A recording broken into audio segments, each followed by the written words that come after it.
Homens de uma certa idade, homens de uma certa idade.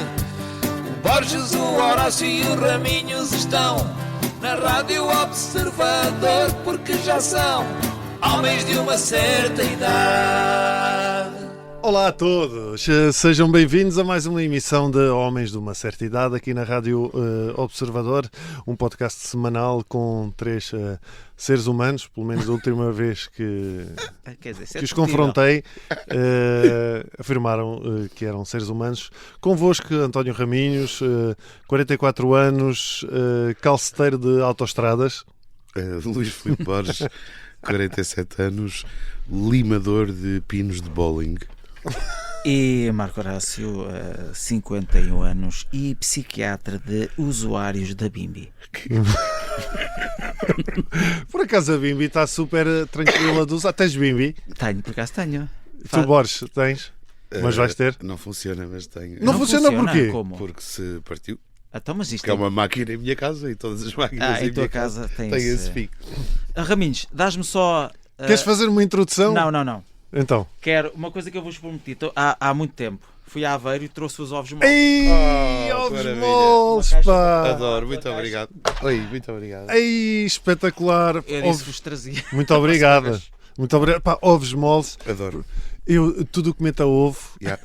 Vocês quando eram putos, olha, antes de irmos aqui ao nosso... Gemada. Adorava. Ei, a gemada. A gemada... Mas levava vinho, não levava vinho tinto? Um vinho? Não era vinho, ou uma bebida alcoólica qualquer. Que raio de gemadas é que tu comias? Não era. Isso era sopa de cavalo cansado. Isso era sopas de cavalo. Gemada era a gema do ovo e açúcar, basicamente. E eu lembro-me de fazer aquilo e a minha mãe não me deixava comer muito, porque aquilo era só, era gema e açúcar. Mas não era uma coisa... Eu lembro-me da minha mãe fazer quando eu estava doente. Aquilo era suposto dar um boost qualquer de energia. Não? Epá, não sei. Não sei. Pois eu lembro-me com álcool. Olha, esse está aqui... Já as sopas de cavalo cansado. Sim. Eu tive um colega na escola primária, o Anselmo. E o Olha, Anselmo já tem nome. O Anselmo, já tem nome. O Anselmo tinha cara de Anselmo, o olho semicerrado, as faces rosadas. E então o Anselmo, coitadinho, o pequeno almoço dele era sempre sopas de cavalo cansado. Ou seja, o Anselmo era alcoólico aos 7 anos. Chegava à escola já estava alcoolizado. E vocês não punham gema de ovo no cabelo para fortalecer o cabelo? O quê? Já ouvi esse mito. Não. Devia ter feito isso. Não. Ouvi tarde demais. Eu punha só que o problema depois tinha os galos toda a manhã atrás de mim. Sabes a quererem-me cobrir. Sabes como é que descobriram que ou como é que descobriam que os putos comiam sopas de cavalo cansado na escola, que a professora dizia assim 2 mais 2 e o gajo respondia 18! É 18! E o outro lá ao fundo azul! Era assim que eles descobriram que os putos tomavam sopas de cavalo cansado. Olha, isso é um bom tempo para nós trazermos para outra emissão mitos da nossa infância. Sim. Fica aí guardado, mitos da nossa infância. Eu acho que pode ser bastante interessante. O tema de hoje também se pode de alguma maneira relacionar com essa introdução das sopas de cavalo cansado, porque o tema de hoje é o quão disfuncional era a vossa família. A minha era impecável, diz Borges, enquanto toma o seu antidepressivo da manhã. Espera aí. Também vou tomar o meu. Está na hora, não é, Borges? Está na hora. Nós somos de... Está na hora. As pessoas pensam... Estamos a brincar, não é? Estão a brincar, mas não. Estamos mesmo a tomar os compromissos. Eu não tomo, porque me esqueci. Tu não precisas. Não preciso. Brintelix. Esqueci-me, estão... Mas sim, mas o meu é a sertralina. É sertralina. 100 miligramas. É uma dose tranquila. Vortioxetina. Comprimidos revestidos por película. Olha, posso dar aqui a introdução à Wikipédia? Pode, sim, senhora. Ok. Família disfuncional é aquela família em que os membros não conseguem cumprir as suas funções de forma eficaz, resultando em problemas de comunicação, conflitos persistentes, abuso ou negligência. É uma dinâmica familiar que impede o desenvolvimento saudável dos seus membros. É isto que é superiores uma ou família. inferiores? Todos os membros. É porque é assim, eu acho que basicamente todas as famílias de alguma maneira são disfuncionais. E quando alguém diz que a sua família não era disfuncional... É porque era mais disfuncional de todo. Não, eu acho é que porque se tu pensares bem, às vezes tu tinhas amigos que diziam assim: não, a minha família era normal, mas depois tu ias à casa deles e percebias que os gajos tinham cenas muito amaradas. Só que se as pessoas vivem sempre nesse registro, obviamente para eles não é disfuncionalidade, Exatamente. é a normalidade. É a normalidade. Mas todas as famílias são disfuncionais. E depois acabam-se por tornar funcionais na sua disfuncionalidade. E ficamos então por aqui. Foi o nosso episódio Mais curto. Todos, mas já está esclarecido. Há aquela frase do Tolstói, né? Todas as famílias felizes se parecem umas com as outras, cada família infeliz é infeliz à sua maneira. Exatamente. E cada família é infeliz à sua maneira e também infeliz à sua maneira. No caso, a minha família, podemos só falar da minha, se quiserem, neste programa. Pois não me importo. Se calhar podemos fazer só uma série só com a tua família. Porque é assim, a minha começa logo daquilo que eu tenho conhecimento. Daquilo que eu tenho. Pois, porque não sabes para trás, não é? Olha, sei que tinha um avô, o meu avô Raminhos, tinha uma tasca na Vidigueira. Pronto, está tudo explicado. E que basicamente não era uma família de muitas posses, mas tinha algumas posses, mas que acabou por perdê-las devido também ao álcool. Foi? Acho que o meu avô tinha uma tasca. Consumia o seu produto.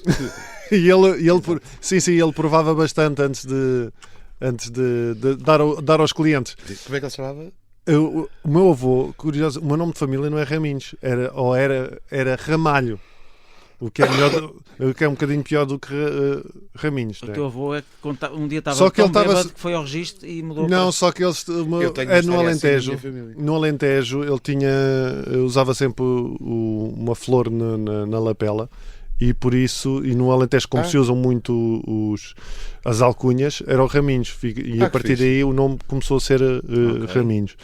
Mas, por exemplo, os meus pais casaram-se. Sim, ainda bem que ele usava um ramo qualquer, não usava um broche ao peito, senão se calhar hoje em dia eu estou...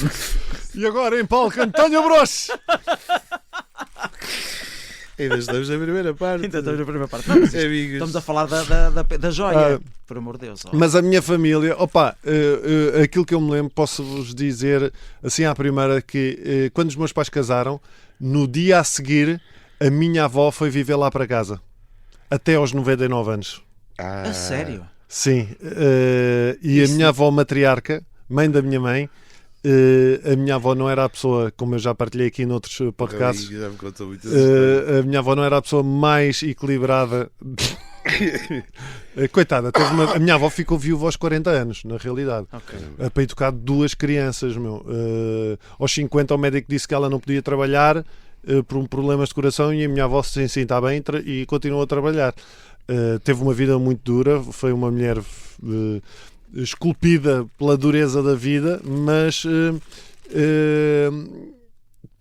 era uma senhora complicada, então só aí marcou uma relação toda. Eu vivia com os meus pais, com a minha avó e com a minha irmã, e o meu irmão, entretanto, daquilo que eu me lembro, já estava a casar-se. Portanto, isto é o Luís Filipe Borges a abrir os ovos moles. Começou assim o barulho. Come. E então a minha avó tem histórias do género. A minha avó uma vez deu deu uma garfada ao meu pai. Uma garfada, mas de comida à boca? Não, foi mesmo na mão. Espetou-lhe um garfo na mão. Meu Deus. Porque estavam a discutir. Parece máfia italiana, é isso? Quase estavam a discutir. O meu pai disse qualquer coisa e a minha avó pegou no garfo e espetou-lhe o garfo na mão. E uma vez a mim mandou-me um soco. Deu-me um soco a minha avó. Então, mas estavas a pedi-las. Mais ou menos, que a minha avó... Mesmo punho fechado? Sim, punho fechado, porque já a minha avó não estava... A minha avó tinha... eu acho que era Alzheimer, mas ainda não se falava muito em Alzheimer. Okay. Mas tinha demência e já estava num processo em que já se misturava muito com a realidade. Só que lá está, naquela altura... Ninguém tinha diagnóstico, era só maluco. Exato. E a minha avó fazia uma coisa que era quando se revoltavam contra ela ou quando não faziam aquilo que ela queria, a minha avó começava a dizer: vou-me embora por esses caminhos de Cristo. Vou-me embora por esses caminhos de Cristo, e abria a porta de casa do prédio. Estava a pensar que abriu o GPS. Abria a porta de casa, mas e depois chegava ao prédio, como ninguém ia atrás, porque isto era literalmente, imagina, estávamos a jantar e por alguma discussão, e a minha avó, vão-me embora, por esses caminhos de Cristo. E a minha mãe dizia assim, sim, Arsénio, passa-me aí o sal. Continuava tudo a comer e a minha avó a fazer o seu espetáculo, e abria a porta de casa, só que depois chegava ao prédio, como ninguém ia atrás dela, Exato. e ela não sabia para onde é que ir, fechava a porta e voltava para dentro. Opa, e uma vez ela faz isso, vou-me embora por esses caminhos de Cristo, e nós continuamos a comer, e a minha avó volta para dentro, pá, e eu olho para a minha avó e rimo, olho para a minha avó e digo assim, rimo e viro-me para a minha família, olha, a avó, não sei o quê. E quando vira a cara para a minha avó, já só vi o punho dela em direção à minha cara, pá, mandou-me um soco. Meu Deus. E pronto. E aí foi aí Pelos que vistos. viste o caminho de Cristo. Tu é que viste o caminho de Cristo depois desse soco. Isto é só uma... Isso é só uma pitada. Olha, mas vocês concordam? Nós vamos falar de família disfuncional. De facto, temos que falar dos nossos pais, dos nossos avós, mas isto começa tudo um bocadinho com a nossa infância, não é? Ou seja, a família que nós temos hoje em dia, Irritação. a forma que nós queremos a nossa família hoje em dia, tem muito a ver com a infância que nós passámos. Ou não fazemos os mesmos erros que achávamos que eram erros que os nossos pais faziam, ou de alguma maneira de não conseguimos ser os pais que gostávamos de ser pela influência da educação que nós tivemos na nossa infância. Eu percebi nada. Epá, normal. Ainda não paraste de comer? Ainda não paraste de comer? Ou seja, o que eu estou a perguntar é se o pai que tu achas que tu és hoje tem a ver com a infância que tu sofreste. Acho que sim, e é uma excelente pergunta. No sentido em que eu até me sinto mal dizer isto, porque, coitado, o meu pai fez o melhor que pôde. Fez e faz. Mas todos nós. Uma tristeza. Uma coisa que me ficou assim triste é não ter memórias de brincar, do meu pai brincar comigo e com o meu irmão. Aliás, tenho uma. Que é, estamos a jogar a bola no quintal e eu na altura já tinha, pronto, acho que tinha algum jeitinho para defender, e então uma parede era a baliza e o meu irmão rematava e eu defendia, e o meu pai vem dar uns toques connosco e nós ficámos ali de ficar contentíssimo com isso. E o que é que sucede? O meu pai remata devagar, ainda por cima, e eu dou o chamado valente frango e ele vai para dentro. E na minha cabeça, tipo, eu fiquei tipo, mas eu quero provar que consigo defender. E portanto ele ter ido para dentro depois desse frango, coitado, ele foi para dentro porque tinha qualquer coisa para fazer, eu estava longe de imaginar o que ia na cabeça do miúdo, mas eu fiquei sempre com esta coisa atravessada de querer mostrar ao meu pai que era bom, não é? E então eu acho que a maneira como isso se reflete nos meus filhotes é faço tudo por tudo para brincar com eles. Agora, se calhar o meu pai até brincava tanto como eu brinco, e depois a gente cresce e não se lembra. Eu acho que pode passar por isso, por tu não te lembrares, porque as memórias que eu tenho eu não tenho memórias de brincar com o meu pai, por exemplo. Lembro-me uma vez um pontapé no cu que o meu pai me deu. Pronto, mas que foi muito, muito divertido. Não, por acaso, eu tenho perfeitamente a ideia que o meu pai deu-me um pontapé no cu, mesmo no osso. Sim. No sacro. Que eu fiquei mesmo... mas já não me lembro se foi... não sei se foi na palhaçada ou não, mas sei que me doeu. Isso eu lembro. A questão, eu fiz esta pergunta porquê? Porque já percebi que todos nós tivemos uma infância muito complicada. Não é complicada. Da parte do eu acho que pai, é o que é, meu. Sim. Mas nós tentamos, agora que temos filhos, não cometer... sim. Ou seja, o que para nós é um erro, para os nossos pais não era, não cometer os mesmos erros. Agora, o que me leva a esta pergunta? Nós, para pensarmos desta forma, é porque não resolvemos o trauma. Ou seja, há aqui qualquer coisa traumática na nossa infância que nós não resolvemos porque estamos a educar os nossos filhos nesta premissa de eu não vou fazer a mesma coisa que o meu pai me fez. Portanto, é uma sensação, é uma memória que tu tens que não está resolvida, que te continua de alguma forma a magoar, mas é essa que é a base ou uma das bases da educação dos teus filhos hoje em dia. Quando se calhar se tivesses resolvido esse trauma, essa coisa que te perturba, continuavas a ser um ótimo pai hoje em dia, mas não assente nessa... Caro colega... Sim, Era isso? É só isso que eu quero... Não, o que eu acho é que depende da forma como tu educas os teus filhos, ou não é a forma, mas...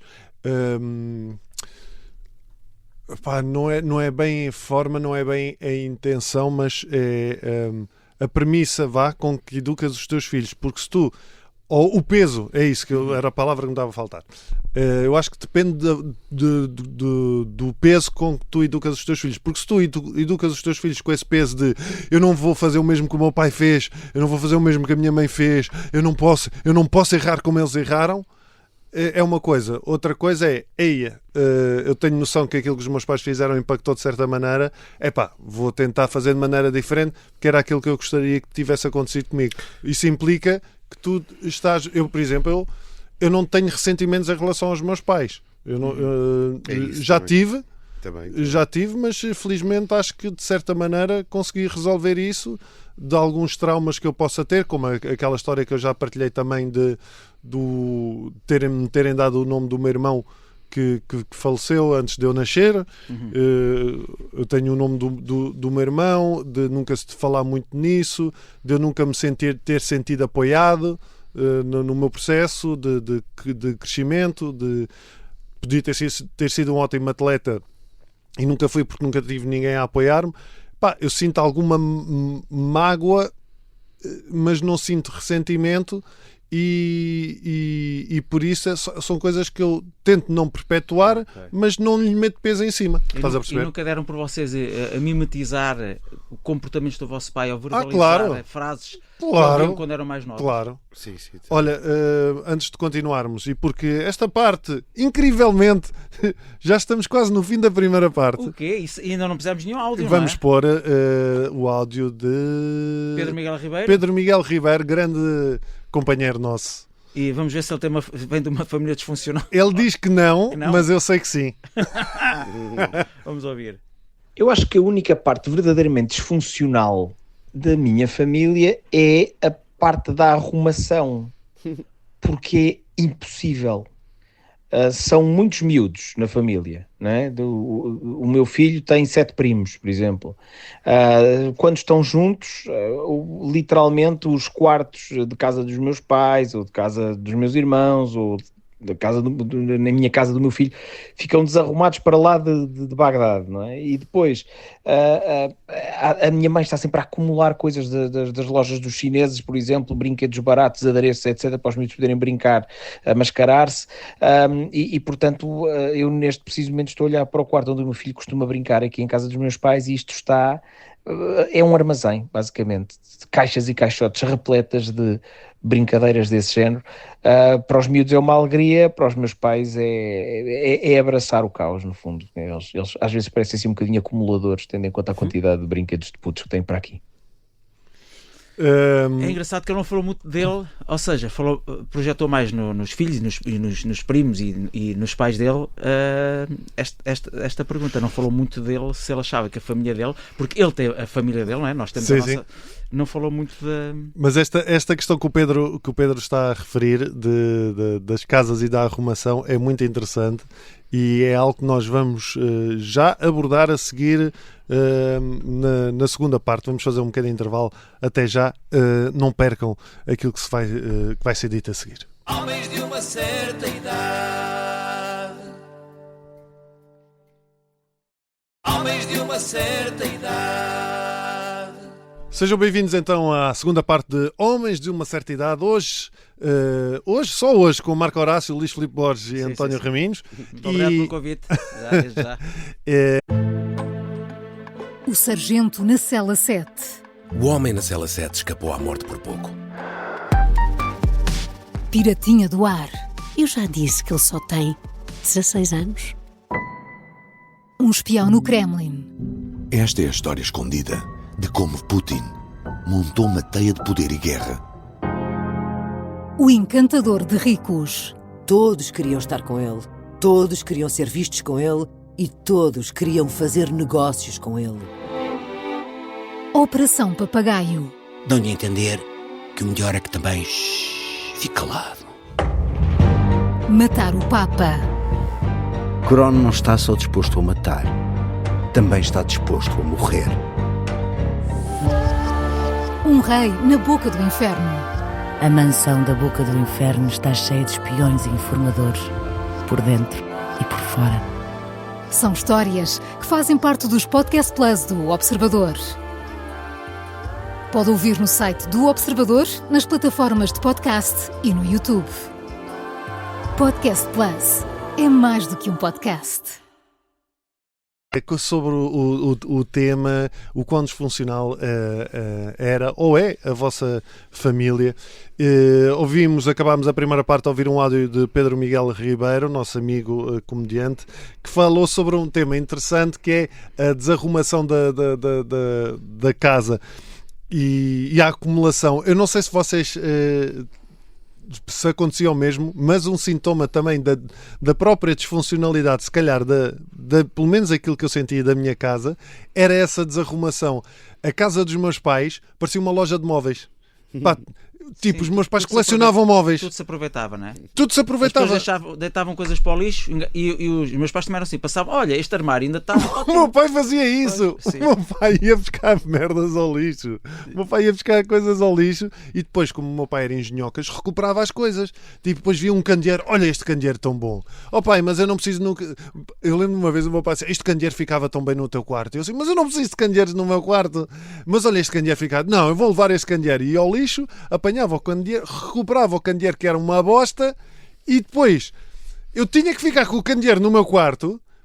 Ele é que o quis arranjar, eu não queria o candeeiro, mas como ele tinha dito que era para o meu quarto, eu tinha que ficar com aquela porra no meu quarto. É engraçado pensar que isso se calhar era a love language do teu pai, não é? Epá, não, acho que não.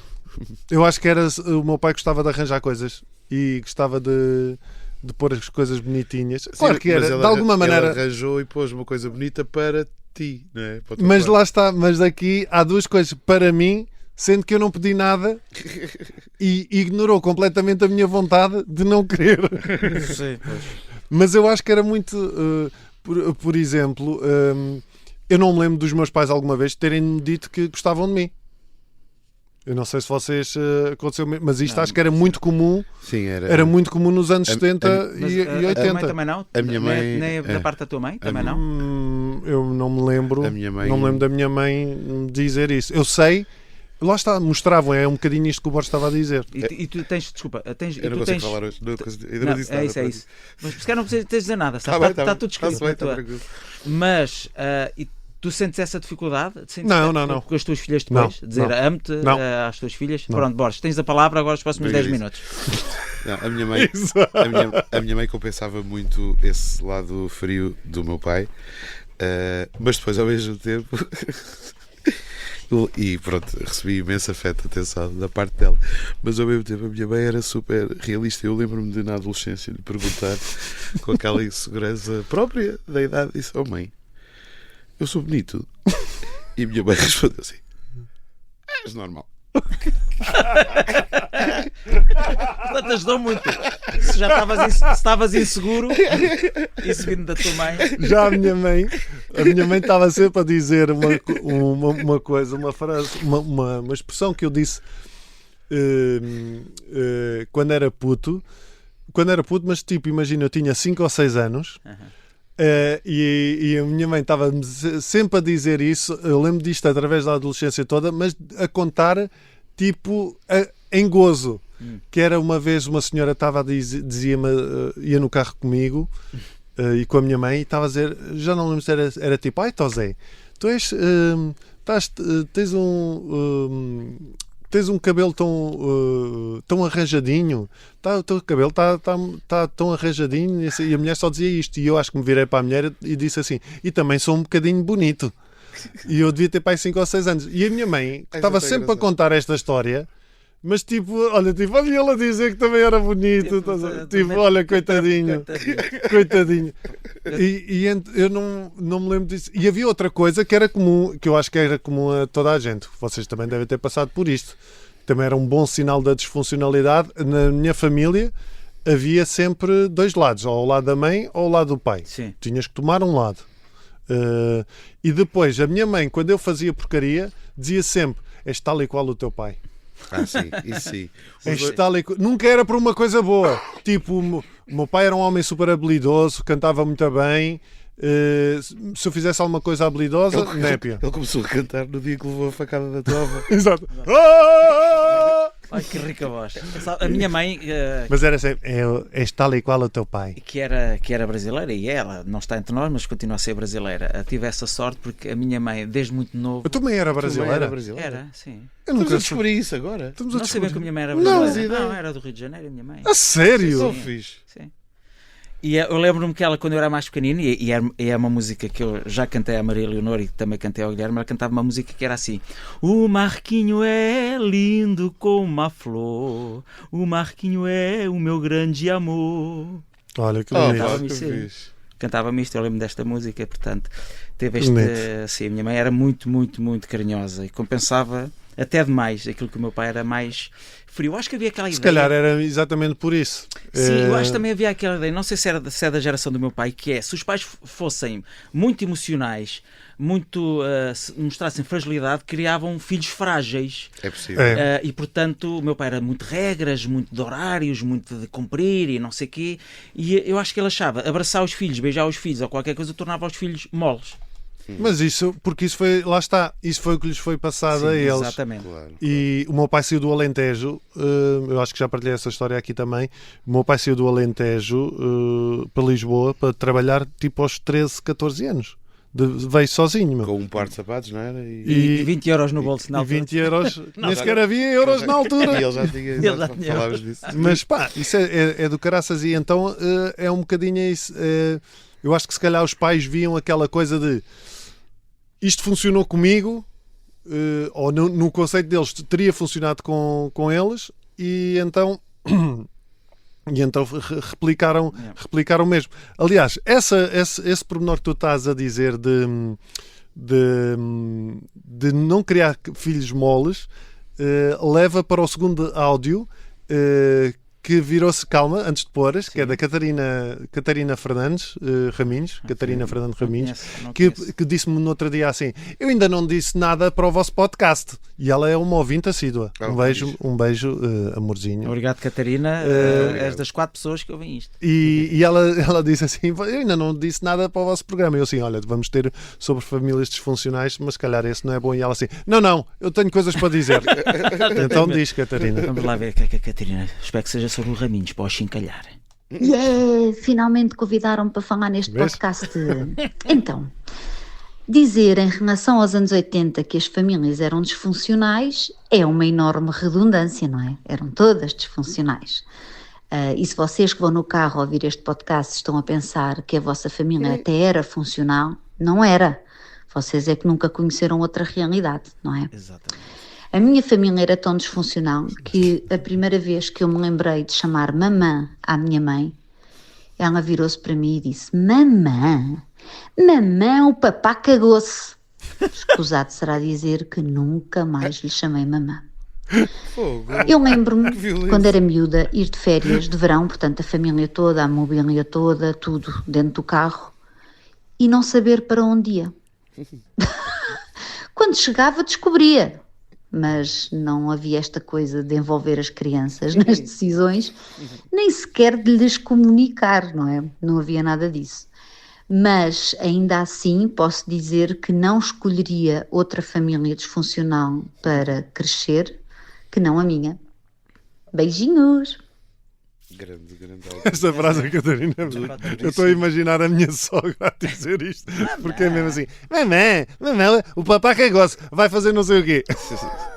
Duro e sensível ao mesmo tempo, óbvio. Opa, sim, esta história, mas é isso, tipo, mamã, vai-te chamar a mamã a quem? Mamã. E uma coisa que eu me lembro muito, nós somos 4 irmãos, e eu lembro que na altura os meus irmãos eram uma espécie, isto pode parecer muito pesado, mas é verdade, é uma espécie de empregados dos meus pais, ou seja, à medida que iam crescendo, tomavam conta, cozinhavam. Minha irmã, quando era mais velha, tipo 15, 16 anos, já cozinhava, já tomava conta de nós, já tratava da casa toda, e parece que era a obrigação dela. E nós hoje em dia às vezes até temos medo de mandar fazer certas coisas aos nossos filhos. Não sei se é porque temos o peso do passado, ou seja, que não fazia muito sentido.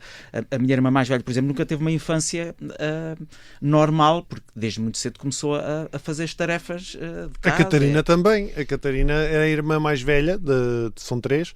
E ela fala muito isso, tipo, a minha sogra era e é cabeleireira, e a Catarina ao fim de semana, na primária, portanto com 7, 8 anos, ao fim de semana, em vez de estar a fazer coisas de criança, estava a lavar cabeças. para ajudar a mãe, pá. Mas por isso é que tu andas sempre com uma mise tão bem feita. Mas as minhas, mas isso é porque também gostam. A mais velha tem 14, a do meio tem 12, elas cozinham e fazem refeições. Mas fazem de uma forma divertida, não é? Fazem de uma forma, não é da obrigação. Não. Isso eu acho giro. Muitas vezes fazem porque querem, não é? Porque querem. Mas sim, esse pormenor também é curioso. Eu não sei se isso é sinal de disfuncionalidade ou sinal. Não era disfuncionalidade, era o que eram. As famílias eram todas assim. Tu não tinhas opinião sobre porra nenhuma. Não tinha. Não tinha. Eu sabia. E depois tu estavas há bocado a dizer se te vês a replicar coisas que os teus pais faziam. Sim, coisas do género, como aqueles. Eu avisei-te. Eu já sabia que isso ia acontecer. Olha, e responder aos pais era impensável. Sim. Eu só comecei a responder a partir para aí dos 16 ou 17. Foi dos 19. O meu de 4 anos já me devolve. Pois, e o que nós fazemos hoje eu acho que a base de uma família funcional, seja lá isso, o que for, será sempre a comunicação. E antigamente os pais comunicavam muito pouco com os filhos, ou seja, os filhos eram sempre vistos como ainda estás a crescer. Era um apêndice. E estás a crescer, não sabes nada, ainda és para estar calado, pá. Exatamente, sabes lá alguma coisa da vida. E nós hoje em dia, felizmente, temos uma coisa mais democrática, que é, mesmo os filhos sendo pequeninos, eu gosto sempre de ouvir a opinião da minha filha, o que é que ela acha. Ela agora está na fase do não, diz não a tudo. E eu gosto de saber, às vezes pergunto, então, mas não porquê? Mesmo que ela não consiga, mas já lhe dou essa margem de, explica-te. Nós damos essa margem aos nossos filhos. Nós antigamente, se eu respondesse ao meu pai, eu levava a minha mãe, eu lembro-me bem da última que eu levei. Claro que eu já era adolescente, mas eu já não sei que conversa que estávamos a ter, mas era à mesa de jantar, portanto estamos lá os 4 e está-se a falar de um assunto qualquer. E o meu pai, pronto, está-se a falar de alhos e ele está a falar de bugalhos e eu digo, sai-me isto da boca. Pois é, burro velho não aprende línguas. E levei assim mesmo com as costas da mão, mas uma assim à mafiosa italiano, muito bem dada. Sim, muitíssimo. Eu só lembro dos meus pais, a minha mãe, lembro dela me ter batido para aí 1 ou 2 vezes. Sendo que uma vez, eu acho que já contei aquela história que eu deitava sangue do nariz, ou não? Não. Acho que sim. Tu se calhar sabes essa história. Não, vocês sabem histórias todas. Nosso vasto auditório não deve, eu não sei. Basicamente, lá está, eu passava muito tempo com a minha avó. E a minha avó já era a tua avó dos Caminhos de Cristo. Dos Caminhos de Cristo, já era louca, tinha a sua loucura, não é? E eu passando muito tempo com ela, também comecei a enlouquecer. E eu deitava montes de sangue do nariz no verão, por causa do septo nasal, tenho torto e por causa das veias, assim. E eu limpava o sangue, quando caía o sangue, limpava e pronto. Mas há um dia que eu estou em casa sozinho com a minha avó e começo a deitar sangue no nariz e eu não fui limpar. Fui pegar um copo e comecei a encher o copo com o meu sangue. Assim, enchi e depois pego no sangue e deitei o sangue nos olhos. Parecia lágrimas de Cristo a escorrerem pelos olhos abaixo. E depois fui a correr à minha avó dizer assim: ó avó, o gato furou uma vista, E a minha avó ia morrendo, não é? E a minha mãe, quando chegou a casa e teve conhecimento dessa história, claro que me meteu de castigo e deu-me uma palmada no rabo. É assim a única altura que eu me lembro. Eras tu a enlouquecer já? Sim, porque a minha avó disse, eu vou dar-vos um exemplo e atenção, lá está, eu não tenho ressentimento nenhum em relação à minha avó, porque hoje eu compreendo. Olha, é muito engraçado uma coisa, eu falo isto muitas vezes com a minha irmã. A minha irmã tem uma memória totalmente diferente da minha avó. tenho memória de uma avó carinhosa, protetora e importante na família. Eu tenho... Quase contrário. Ou seja, não é? antes do declínio. Não é? Antes do declínio. Eu tenho a memória de uma avó controladora, manipuladora e com atos de loucura, coitada. E eu, hoje, quando me lembro da minha avó, é curioso, e eu acho que isso mostra que também está resolvido. Eu lembro-me com um sorriso da minha avó.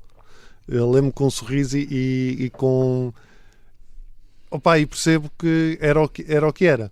Mas a minha avó, eu lembro que quando ela já estava, já não estava bem da cabeça, a minha avó começava tipo a tirar coisas do sítio, a mudar coisas, e eu puto, sei lá, 12, 13, 14 anos, com ela em casa, eu ficava desorientado, tipo, e dizia, avó, não faça isso, não meta isso aí. E eu lembro de uma vez, a minha avó estava com um tabuleiro a retirar coisas, e eu dizia, avó, isso é para ficar aí, e eu agarro no tabuleiro, e a minha avó a puxar o tabuleiro, e eu a puxar o tabuleiro, e a minha avó diz-me assim, bate-me, eu sei que é isso que tu me queres fazer, bate-me, porquê é que tu não me bates? Meu, e eu tenho a clara sensação, eu estou a agarrar no tabuleiro e eu penso assim, se eu largar o tabuleiro, a velha cai no chão. E agora imagina isso... Que idade é que tinhas? Não sei, devia para aí uns 12, 13. Poças. Imagina isso na minha cabeça. Yeah. A luta interior, tu ouvires a tua própria avó com um ar de dizer, bate-me. Isto é tipo novela, mas tu vias isto numa novela e dizias, ei, que macabro. Pá, e é normal que eu hoje tome sertralina 100 mg. E 100 mg é pouco. É pouco. Quer dizer que fizeste um excelente trabalho até aqui. Borges, tu falaste muito pouco, agora estou-te a dar tempo de antena, estamos a dar, fala lá. Ele falou pouco, mas desceu bastante. Desceu bastante, está na altura de terminarmos esta Ainda temos. Falar sobre o quê? Mais uma tosse. Este homem está da minha família disfuncional do Raminhos, que tu é normalíssima. Já percebemos. Sim, realmente comparativo, não é?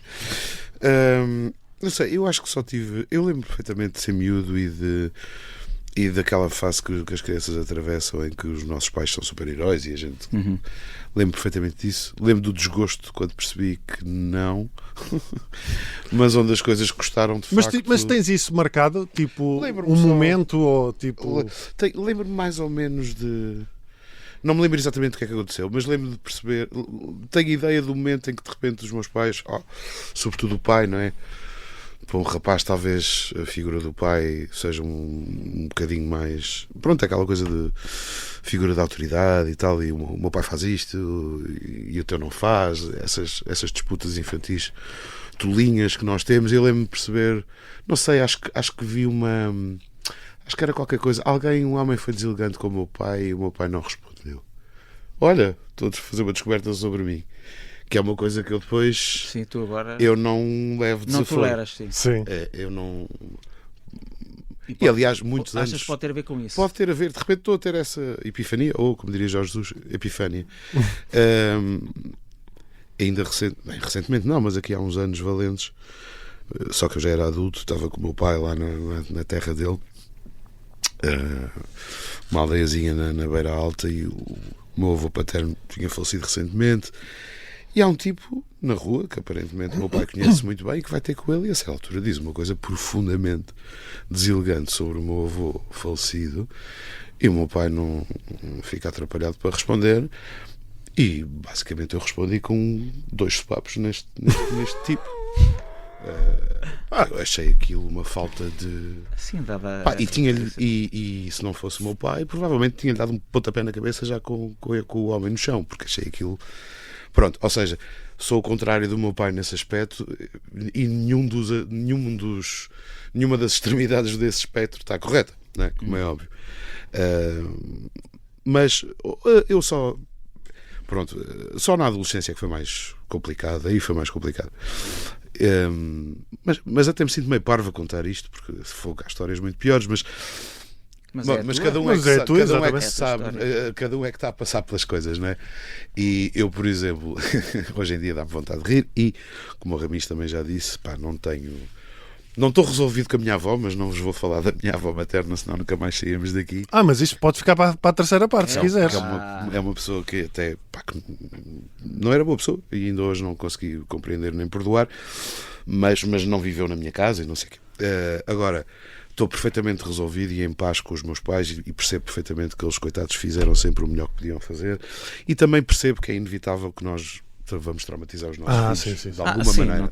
E é assim, por mais que eu concordo sempre que quando mais feliz for a infância, se calhar, mas depois também depende, a pessoa com quem tu te juntas pode ter uma infância traumática e vai interferir sempre na tua família que tu criaste com essa pessoa, e os nossos filhos já vêm e já nascem com o chip deles próprio.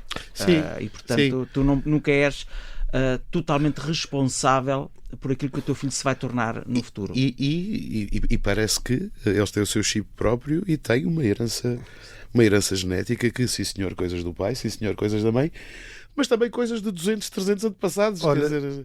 E é sobre isso tudo que nós vamos falar na terceira parte. Vês como é que se acaba? É sobre isso tudo que vamos falar na terceira parte. Provavelmente não vamos falar sobre nada disso. Mas muito ordinarice. Vasto auditório da rádio, despedimos-nos de vós e... Sim, mas sigam-nos, acompanhem-nos agora no online, no site do Observador e em todas as plataformas do digital. E se calhar, deixa-me só acabar com esta frase que achei muito interessante. Não deixe que a história da sua família decida a história da família que está a construir. Muito bonito. E eu também, já agora, Fernando Pessoa, só que é das menos conhecidas dele, mas é Fernando Pessoa à saída da Brasileira e ao pisar fezes de pombo e exclama: merda. Foi tão profundo isso. Eu acho que desta forma acabamos da melhor maneira. Queria deixo isto para reflexão. É isto. Foi um gosto, vasto auditório do Observador, e até já. Homens de uma certa idade. Sejam bem-vindos à terceira parte.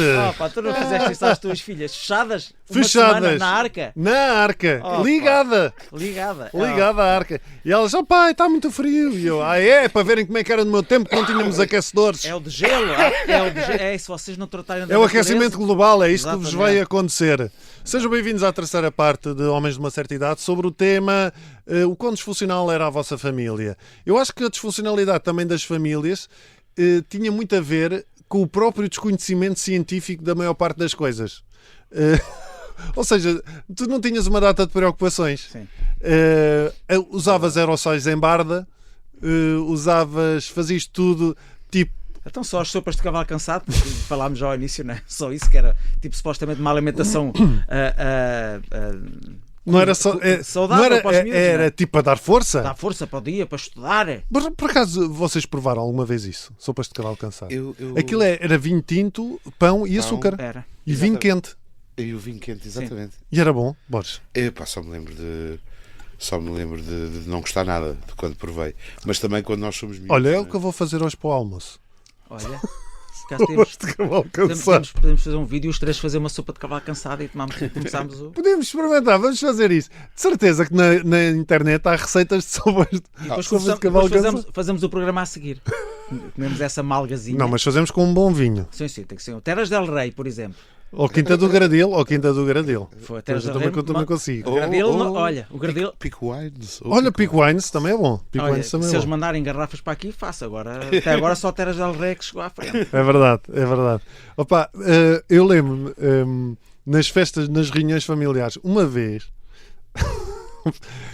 malta, não venham com cenas de cancelamento com o que eu vou dizer, porque temos que localizar isto em 1985, 86, que eu tinha uma cadela, que era um nome espetacular, que era um nome também, lá está. Laica. Pior, meu. Boneca.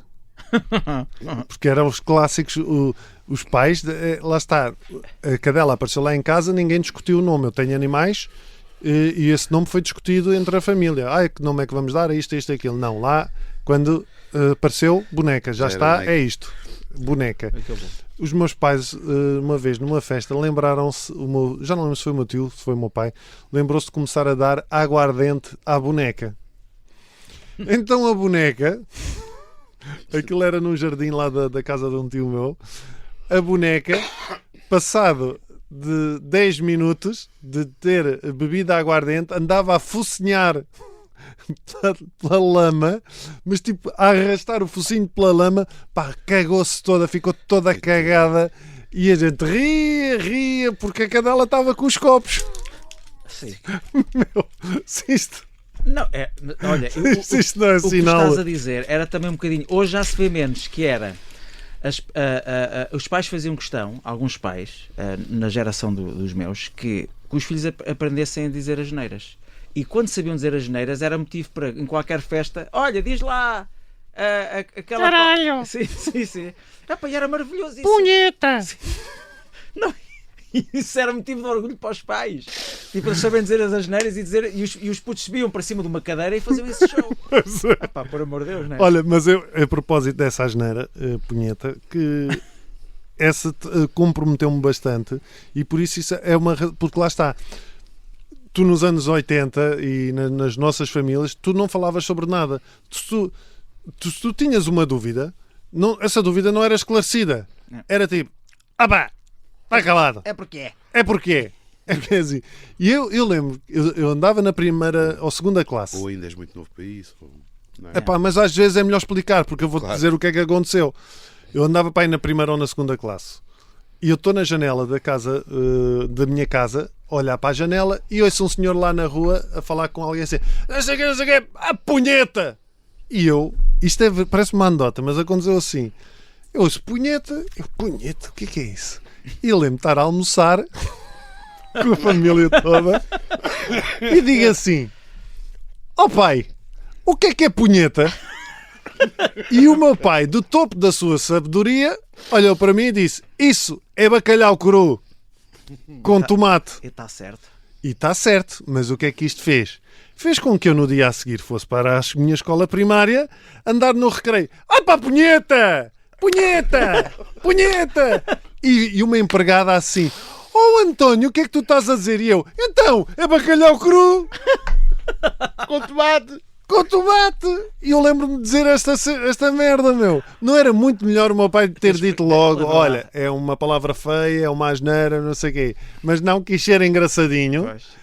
E depois deu asneira. É que ainda por cima, isto é transversal para todos os miúdos. Há aquela idade em que nós imitamos tudo, ouvimos qualquer coisa. Por exemplo, a minha filha agora, a Maria Leonora, fala connosco como se nós fôssemos a cadela.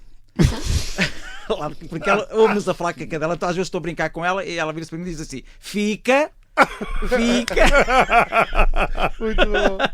Portanto, eles apanham tudo. E ela está nessa fase agora em que tudo o que nós dizemos, às vezes chatei-me com ela e digo assim, pá, poças. E ela diz, mas ela sabe empregar na altura certa, emocionalmente, ou seja, quando ela está a fazer qualquer coisa e não está a correr bem, ela diz assim, poças. Opa, mas eu sempre disse, mas às vezes eu sempre disse muitas asneiras em casa e digo, e as minhas filhas não dizem asneiras.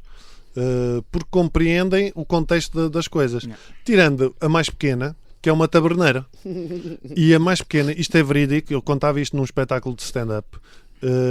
Parece uma anedota, mas isto aconteceu também assim.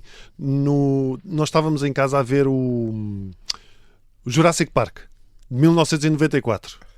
E estou eu, a Catarina, as duas mais velhas e a pequenina está ao meu lado. E há aquela cena da cozinha em que o dinossauro está a tentar entrar na cozinha e os putos estão dentro da cozinha a segurar a porta.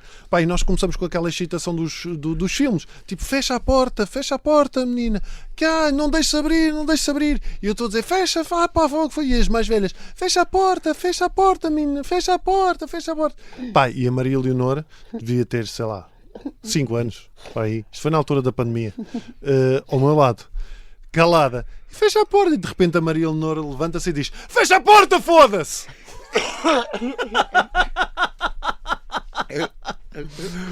E eu com aquele misto de orgulho, lá está, e de condenação, tipo, muito bem empregue. Sim, foi, o contexto está lá. Muito bem empregue, e as outras super chocadas a olhar, e ela volta e meio, por exemplo, ela às vezes nota-se que está com tensão de alguma coisa e pede e diz assim, pai, posso dizer uma asneira? E eu, mas porquê? E ela, porque eu estou muito nervosa, não sei o quê. Eu, podes. E ela, caralho! E pronto.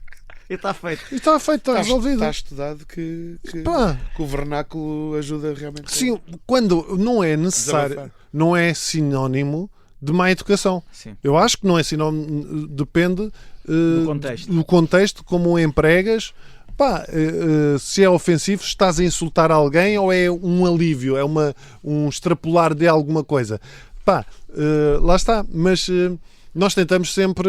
Mas eu estava-me a lembrar disso, de quando eu perguntei ao meu pai o que era punheta e ele disse que era bacalhau, mas eu também já passei pelo mesmo, quando uma das minhas me perguntou o que era um orgasmo. E depois só me perguntou a mim essas merdas, não é a mãe. Como é que se faz? E porquê é que tu não dizes, olha, vai perguntar à tua mãe? A mãe teve uma muito boa, porque isto também foi um almoço. Estávamos a almoçar e uma delas perguntou, pai, o que é um orgasmo? E a Catarina diz assim, o pai também não sabe. Olha. E eu, está bom. Espera lá que... Ai, não era o que é um orgasmo. Era o que é o clitóris. Pior ainda. E a Catarina é que disse, o pai também não sabe.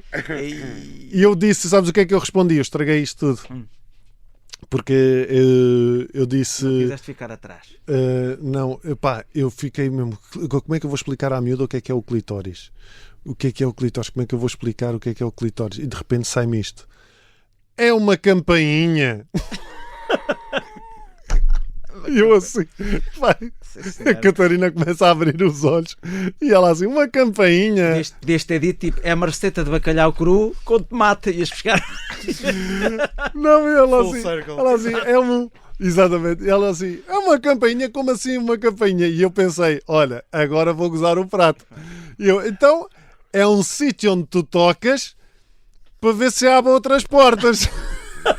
Agora dá a tua miúda dos corredores da escola. Pling-long! Exato. Quem é que me toca no clitóris? Estou a tocar no clitóris. Quem é que toca no clitóris? Bim-bong! Mas olha, uma das coisas que o meu pai tinha imensas regras. E uma das regras que eu me lembro assim mais disparatada era nós não podíamos ter portas abertas em casa. As portas tinham de estar fechadas. Mas quando entravas em casa, tínhamos entrávamos, era tipo um quintal, tínhamos de fechar as portas todas. O meu pai tinha panca e se nós não fechássemos as portas, se o apanhássemos bem disposto, ele levantava a voz e íamos fechar a porta, senão levávamos logo uma galheta. E eu lembro, a primeira coisa que eu fiz quando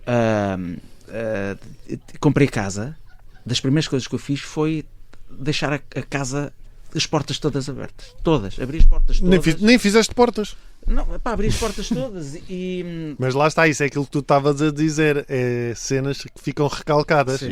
Sim. E que eu hoje também não percebo, não é? É das tais coisas que...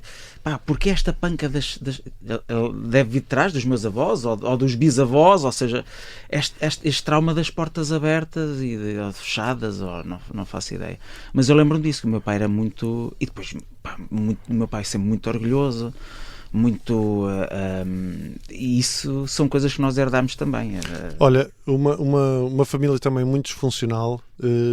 na sua funcionalidade, era a família a família do meu caro amigo João Marques. Muito divertido. Vamos ouvir então. Olá a todos. Vou falar da minha família disfuncional e como é que ela funcionava muito bem.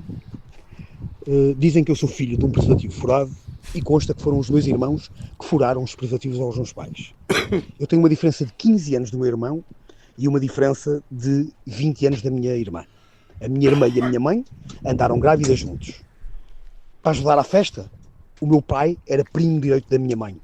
E a minha irmã casou com um primo direito também. Morávamos todos juntos numa típica família nortenha. Onde qualquer jantar, tipo Shameless ou um filme de Costa-Rica, era motivo para andarmos todos à porrada, discussões, onde só o Globo ou o Atlas nos salvava. Discussões com muito amor, com alguma porrada à mistura também. Das memórias mais bonitas que eu tenho é os natais. Nos natais, a minha tia Augusta punha sempre as mamas de fora em cima da mesa, quando já estava com os copos, Aí fazia a noite a toda a gente, era uma coisa fantástica. Depois, acho que todos temos um bocadinho de disfuncionalidade. Esta é a minha. Maravilha. Obrigado, João. Eu estou a imaginar a normal que eu tinha. Vocês não tinham uma tia de mamas grandes? Quase todas as minhas tias. Eu tinha a minha tia, querida tia, que era casada com o meu tio, irmão do meu pai, minha tia Maria José, era aquela senhora típica dos anos 60, 70, estás a ver? Cabelo armado, sempre muito bem vestida, uns óculos, fundo de garrafa muito grandes. Mas a minha tia tinha um par de mamas tão grande que eu nunca a consegui beijar na cara. Não chegavas lá? Não chegava lá. Eu lembro de ser puto. Se calhar é daí que vem o teu fascínio por não sei, se calhar. Eu lembro que ela tinha um grande par de mamas, a minha tia. E era muito engraçada. E tínhamos nos nossos natais um sinal também da nossa disfuncionalidade, mas que era tradição, era todos os natais havia uma discussão que começava e durava a noite toda. Tão bom. Mas com temas completamente idiotas. Eu lembro que um dos temas mais idiotas que houve nessas discussões, e depois de quem é que eram estas discussões? Era o meu tio Joaquim Pedro, irmão da minha mãe, e depois a minha prima Madalena, a filha, e o meu primo Alberto, que também é o filho, que geralmente era só entre eles, mas depois a gente entrava e às vezes a gente começava a meter lenha na fogueira. Uma discussão sobre o que era o anticiclone dos Açores. Portanto, tu tens um Natal onde... E depois o meu tio era o típico alentejano de Beja, porque o meu tio, as discussões demoravam mais tempo, porque o meu tio também a falar era também assim. Ouve... Não é nada disso. Acalmava logo um bocadinho a discussão. O anticiclone é para fazer frio. Horas nisto, horas. Os meus natais eram tão bons. Quando eu fui. Nunca vou esquecer desta frase. Sim. A minha tia Augusta, todos os natais, a minha tia Augusta punha as mamas em cima da mesa e fazia à noite a toda a gente. Maravilha. Belíssima frase. Mas os meus natais eram tão bons quando era mais novo. Tão bons. Que depois, quando fui viver sozinho, os melhores natais que eu tenho, tirando agora, desde que nasceu a Maria Leonor, foram os natais que eu passei sozinho com a minha irmã mais velha. Portanto, os nossos natais eram muito deprimentes. Para já passávamos fome porque só podíamos comer à meia-noite, no dia 24. Passava-se uma fome desgraçada para comermos o bacalhau à meia-noite, para a ceia. E depois era um ambiente de cortar à faca, não se falava de nada. Na tua mesa ainda se discutia, na nossa casa não havia conversa. Não, os natais eram muito animados. Eram animados porque depois era isto, era tipo todos. O meu pai discutia com a minha mãe, a minha avó discutia com os dois, os meus tios discutiam, o meu tio discutia sobre o anticiclone dos Açores ou sobre outra coisa qualquer. Então, sempre com muita comida à mistura. O meu irmão aparecia e também começava a destabilizar. Acabava por ser divertido.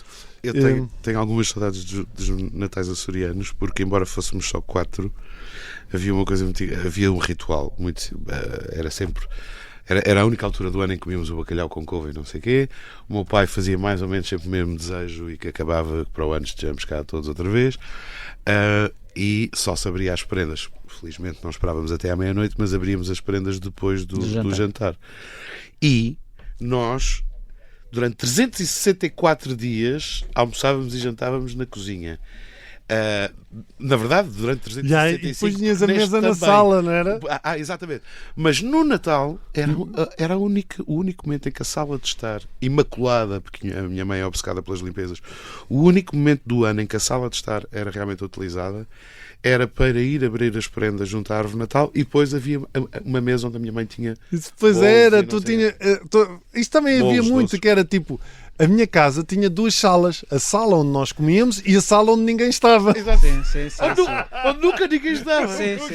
Para quê? Também tinha uma sala dessas. Uma sala... E que tinha uma área muito maior. Sim, uma sala, mas era uma sala de tipo de Era exposição. museu. Sala-museu, era sala-museu. Sala-museu. Onde ninguém entrava. Eu lembro, eu próprio às vezes entrava nessa sala e tipo ficava, tipo como se estivesse a visitar um museu, lá está. Opa. Mas pronto, mas eu acho que são essas memórias que acabam por ficar. E nós e as nossas famílias também são disfuncionais. Claro. Esqueçam. E acho que é aceitar e abraçar essa disfuncionalidade. Todo este tema, e eu agora é que me lembrei que fui abusado pela minha tia mais nova quando ela era adolescente. Mas isso não é trauma. Ou Ou é trauma? Não é trauma. Não é trauma, mas podia ser. O que eu sei é que a minha tia mais nova, para treinar beijinhos, comprou-me.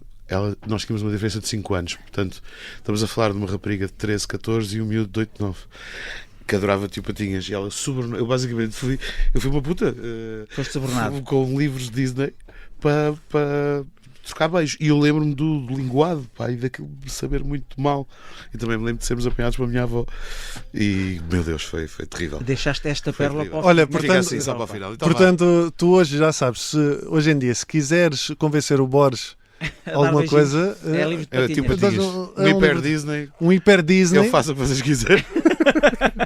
Olha, vamos terminar com uma música que eu não conheço, mas eu andei a pesquisar e ouvi e gostei bastante. Foi? We are family. Não, podia ter sido, mas fui para os The Interrupters com a música Family. Que tem tudo a ver com famílias disfuncionais. E portanto, olha, para todas as famílias que se acham funcionais, esqueçam lá isso, sejam disfuncionais, mas com muito amor, que é o mais importante. Exato. Até para a semana. Até para a semana. Borges, queres um hiper Disney? Tenho aqui um hiper Disney para ti. Anda cá a ver aqui nas minhas calças. I got a mother named Mary. I got a brother named Barry. And my uncle's name is Harry. And he's in the military. And my grandma's name is Sherry. And she's in the cemetery. This is my family. My one crazy family. The ones who understand me. This is my family.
certa idade, homens de uma certa idade, Borges, o Horácio e o Raminhos estão na Rádio Observador, porque já são homens de uma certa idade.